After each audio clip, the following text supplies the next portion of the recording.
दोस्तों, आपका हमारे YouTube channel share market tips में स्वागत है। आज अपनी इस वीडियो में हम रेडिको खेतान लिमिटेड के स्टॉक के बारे में बात करेंगे। आप जानते होंगे कि रेडिको खेतान लिमिटेड लिक्वर की मैन्युफैक्चरिंग और ट्रेडिंग का बिजनेस करती है।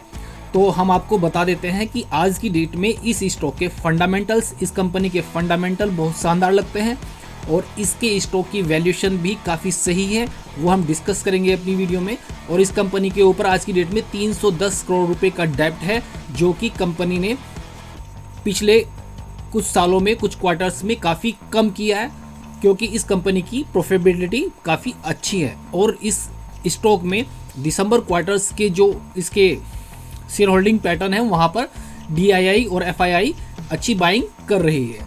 तो ठीक है फ्रेंड, एक वन बाय वन देख लेते हैं। सबसे पहले कंपनी की मार्केट कैप 6,536 करोड़ रुपए, स्मॉल कैप कंपनी है। करंट प्राइस है इसका 489 रुपये, बुक वैल्यू 121 रुपये। बुक वैल्यू से काफ़ी ऊपर ट्रेड कर रहा है, क्योंकि अच्छा स्टॉक है इस वजह से। और स्टॉक PE भी 27 के आसपास है।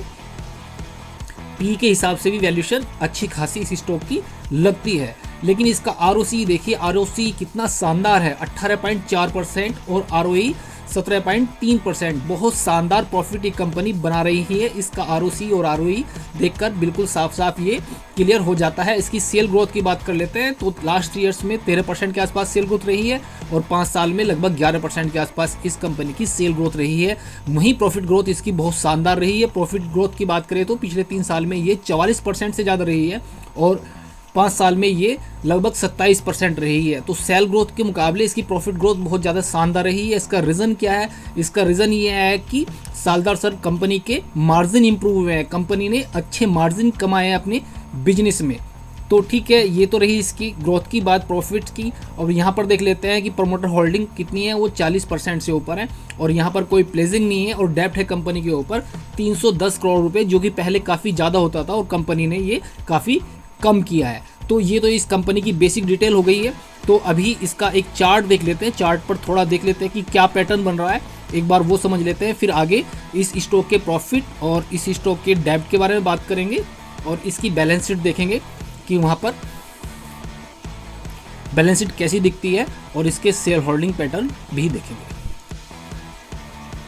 ये आपके सामने स्टॉक का 1 साल का चार्ट है। तो यहाँ पर चार्ट देखकर आपको 2 पैटर्न समझ में आएंगे इस स्टॉक में। ये जो इसकी यहाँ पर येलो कलर की लाइन है, ये इसका 50 डे सिंपल मूविंग एवरेज है और जो नीचे ब्लैक कलर की लाइन है, ये इसका 200 डे सिंपल मूविंग एवरेज की लाइन है। तो आप देख सकते हैं कि ये 20 मई के बाद ये स्टॉक अपनी 50 डे मूविंग एवरेज की जो लाइन है उसको बहुत रेस्पेक्ट कर रहा है और उस पर सपोर्ट लेते हुए ये स्टॉक ऊपर की तरफ बढ़ रहा है।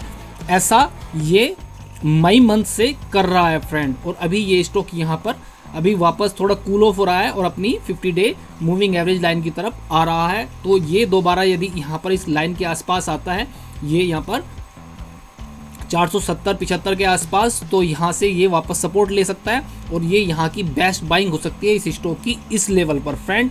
ऐसा ये पैटर्न बोल रहा है। तो ये तो रही पैटर्न की बात। अब वॉल्यूम की बात कर लेते हैं। नीचे जो ब्लू बार है, ये इस स्टॉक के वॉल्यूम है। तो आप यहाँ पर देखिए, इस स्टॉक में यहाँ पर 50 डे मूविंग एवरेज लाइन के ऊपर जब भी कोई स्पाइक आता है तो वहाँ पर वॉल्यूम अच्छे खासे रहते हैं। ये नीचे देखिए, यहाँ पर ये 2 दिन वॉल्यूम कितने रहे थे, ये 444 का हाई किया था तो वॉल्यूम थे यहाँ पर इसके 1762 के। नेक्स्ट डे थे 1681 के। उसके पहले आप देखिए 619 और यहाँ पर देखिए 636 और यहाँ पर देखिए 111 के, काफ़ी कम रहे थे। ऐसे यहाँ पर फिर ये स्पाइक आया तो यहाँ पर फिर वॉल्यूम ज़्यादा रहे। 508 का इसका प्राइस था और 1917 के इसके वॉल्यूम रहे थे। तो इसको छोटे चार्ट पर देख लेते हैं, 6 मंथ वाले चार्ट पर, वहाँ पर थोड़ा अच्छा दिखाई देगा। तो यहाँ पर आप देख सकते हैं कि जहाँ पर स्पाइक आ रहा है वहाँ पर अच्छा वॉल्यूम आ रहा है, यहाँ पर स्पाइक आ रहा है वहाँ पर अच्छा वॉल्यूम आ रहा है और स्टॉक ऊपर की तरफ जा रहा है। तो इसका मतलब ये है कि इस स्टॉक में बीच बीच में हैवी बाइंग होती है, अच्छी बाइंग हो रही है और स्टॉक ऊपर की तरफ चल रहा है फ्रेंड। ये भी एक पॉजिटिव इंडिकेशन है इस स्टॉक के लिए। तो ये तो रही इसके चार्ट की बात। अभी इसके बैलेंस शीट देख लेते हैं और बैलेंस शीट पर इसके रिजर्व और इसके जो बोरोइंग है उसकी बात कर लेते हैं कि बोरोइंग साल दर साल कैसी रही है इस स्टॉक की। और उसके बाद इसका शेयर होल्डिंग पैटर्न देखेंगे और इस स्टॉक की वैल्यूएशन भी देख लेते हैं। उससे पहले कि स्टॉक की वैल्यूएशन आज की डेट में ज़्यादा तो नहीं है, उसको भी कंपेयर कर लेते हैं। स्टॉक की वैल्यूएशन समझने के लिए यहाँ पर हम स्टॉक का कंपाउंड प्रॉफिट ग्रोथ देखते हैं क्या रहा है पिछले 3, 5 और 10 साल में और इस स्टॉक के जो CAGR प्राइस इंक्रीज हुए वो कितने हुए हैं वो कंपेयर कर लेते हैं। आप देखिए कि 10 साल में प्रॉफिट ग्रोथ रही है इस स्टॉक की 19% की, और इसके जो स्टॉक ने रिटर्न दिए हैं कुल 13% दिए हैं। मींस प्रॉफिट के रेशो में यहाँ पर 10 साल में इसके प्राइस नहीं बढ़े हैं, वहाँ पर ये अंडर वैल्यूड दिखता है। स्टॉक की वैल्यू सस्ती लगती है। 5 साल में आते हैं, 5 साल में 27% का इसका प्रॉफिट ग्रो किया है, तो यहाँ पर स्टॉक ने 34% के रिटर्न दिए हैं। यहाँ पर थोड़े ज़्यादा रिटर्न दिए हैं स्टॉक ने। तो 5 साल के पैरामीटर पर चेक करते हैं तो स्टॉक की वैल्यूएशन थोड़ी ऊपर दिखती है, लेकिन वापस 3 साल पर आते हैं तो 3 साल पर 45% के CAGR यहाँ पर प्रॉफिट को ग्रो किया है इस कंपनी ने। लेकिन यहाँ पर इसका जो प्राइस रहा है इसके स्टॉक का कुल 11% के CAGR से बढ़ा है। तो यदि 3 साल के पैरामीटर पर चेक करते हैं इस स्टॉक को तो फ्रेंड ये बेहद ही सस्ते वैल्यूएशन पर दिखाई देता है स्टॉक आज की डेट में। तो ये एक नेक्स्ट पैरामीटर रहा इसके वैल्यूएशन का। वैल्यूएशन के मैटर में भी ये स्टॉक सस्ता दिख रहा है। चार्ट पर स्टॉक में बाइंग आ रही है, ये भी साफ साफ दिखाई दे रहा है। स्टॉक की ROC ROE बहुत शानदार है। ठीक है, यहाँ तक ये पैरामीटर हो गया। अब इसके हम बोरोइंग की बात कर लेते हैं। यहाँ पर आपके सामने इस स्टॉक की ये बैलेंस शीट है। और बैलेंस शीट में देखिए यहाँ पर सबसे ऊपर है इसकी शेयर कैपिटल क्या है, फिर रिजर्व क्या है, फिर इसके बोरोइंग क्या रहे हैं।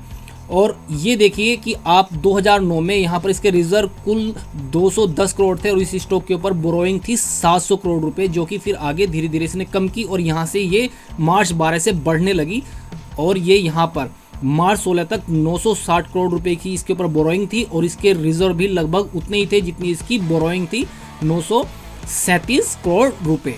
तो ठीक है, ये मार्च 2016 तक का डाटा इसकी बैलेंस शीट में आपने देखा। इसको आगे लेटेस्ट तक देख लेते हैं।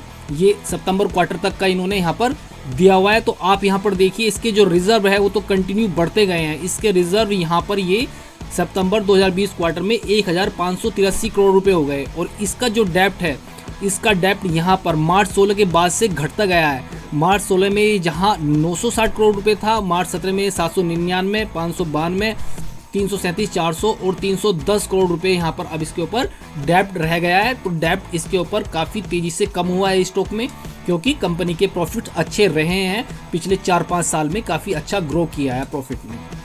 तो फ्रेंड बैलेंस शीट में भी ये स्टॉक पहले के मुकाबले ज़्यादा स्ट्रॉन्ग दिखता है और क्योंकि बैलेंस शीट अभी पहले के मुकाबले ज़्यादा स्ट्रॉन्ग है तो मार्केट को इस स्टॉक को वैल्यूएशन भी अब ज़्यादा देनी चाहिए। तो फ्रेंड इस पैरामीटर पर भी ये स्टॉक बहुत शानदार दिखता है। वैसे भी ये लिक्विड स्टॉक है। लिक्विड स्टॉक ये तो कोरोना काल में नहीं इसके प्रॉफिट कम हुए, तो अब क्या कम होंगे, क्योंकि अब यदि कोरोना का फियर कम हो जाएगा, होटल्स खुलेंगे, पार्टी वगैरह होगी और शादियाँ फंक्शन काफ़ी होंगे, तो वहाँ पर लिक्विड कंजप्शन भी बहुत ज़्यादा बढ़ेगा और इस स्टॉक की प्रॉफिट भी बढ़ेगी, अर्निंग पर शेयर भी ज़्यादा ग्रो होगी। तो ये रही बैलेंस शीट की बात। अब इसके शेयर होल्डिंग पैटर्न को देख लेते हैं कि वहाँ पर क्या पॉजिटिव इंडिकेशन है। तो फ्रेंड ये यहाँ पर आपके सामने शेयर होल्डिंग पैटर्न है। सबसे ऊपर प्रमोटर है, फिर FIIs है, फिर DIIs है, फिर गवर्नमेंट का भी इसमें स्टेक है और यहाँ पर नीचे पब्लिक है। और ये जून 19 तक का यहाँ पर ये आपके सामने शेयर होल्डिंग पैटर्न है। तो ये अपने कोई काम का नहीं, ज़्यादा पुराना है, तो नया देख लेते हैं इसके आगे।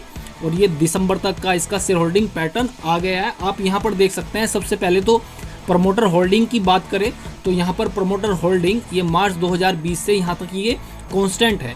और यहाँ पर जो FII की बात करें तो FII ने यहाँ पर होल्डिंग अपनी मार्च के बाद जून में कम की थी, फिर सितंबर में कम की। ये 18.03% हुई थी सितंबर क्वार्टर में, लेकिन दिसंबर क्वार्टर में ही 18.25। तो यहाँ पर FII ने दिसंबर क्वार्टर में अपना स्टेक इस स्टॉक में बढ़ाया है। तो वहीं DII की बात करते हैं तो DII ने यहाँ पर कंटिन्यूस अपना स्टेक बढ़ाया है। और अब यहाँ पर देखिए आप, ये कोरोना काल में भी यहाँ पर काफ़ी बाइंग की है DII ने। उनको पता था कि इस स्टॉक में यहाँ पर प्रॉफिटेबिलिटी में कोई फ़र्क नहीं पड़ने वाला कोरोना से, जिसको दारू पीनी है उसको तो पीनी है भाई।